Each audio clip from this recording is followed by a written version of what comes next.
নমস্কার বন্ধুরা, cookie সুপিয়া channel থেকে সবাইকে স্বাগত জানাই। আজকের আবার দারুণ স্বাদের একটা রেসিপি নিয়ে চলে এসেছি। গরম ভাত দিয়ে খাওয়ার জন্য মৌরলা মাছ আর লাউ পাতা দিয়ে মুড়ে ভাজবো, মশলা মাখিয়ে নেবো। দারুণ স্বাদের রেসিপি, আসুন একবার দেখিয়ে দেবো। এখানে নিয়েছি মৌরলা মাছ, সুন্দর করে কেটে নিয়ে এসেছি।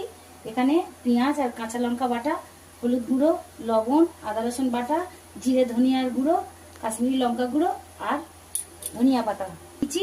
কচি একদম নরম লাউ শাকের পাতা, এই দিয়ে মোরলা মাছ, এই দিয়ে পাতায় মুড়ে মোরলা মাছ ভাজবো, ভালো লাগবে। মাছটা মশলা দিয়ে, সব রকম মশলা দিয়ে, সরিষার তেল পরিমাণ মতো দেবো, দিয়ে ভাজবো। সবকিছু মশলা একসাথে মাছগুলো মাখিয়ে নেব। মোরলা মাছ লাউ পাতায় ভাজবো, হেভি লাগে। তো আমি ডবল পাতায় মাছগুলো সুন্দর করে মুড়ে নেব। মাছ দেবো, মোরলা মাছ দারুণ লাগবে। বন্ধুরা এইভাবে বানিয়ে খাবেন, খুব সহজ পদ্ধতিতে। ও হেভি কায়দার মোড়া মোড়া গো। হ্যাঁ, এইভাবে করতে হয়। লাউ পাতা দিয়ে, কুমড়ো পাতা দিয়ে। তো আমার একটা সুন্দর করে মুড়ে নিয়েছি, এই যে চাকুর সাহায্যে কেটে নেব। তো আমার কড়াই তেল দিয়ে দিয়েছি, পাতাও সুন্দর করে মুড়ে নিয়েছি। মোরলা মাছ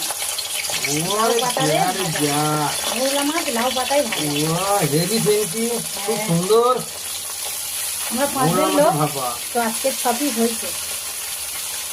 তো আমার এক পিস হালকা করে পাতা ভাজা ভাজা হয়ে গেছে।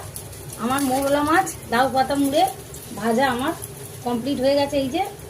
তো বন্ধুরা, এই যে আমার লাউ পাতায় মোরলা মাছ মশলা দিয়ে ভাজা ভাবুচ্ছে, এখন গরম। তো দেখতে কেমন লাগছে আমাকে কমেন্ট করে বলবেন। খেতেও দারুণ স্বাদ হবে।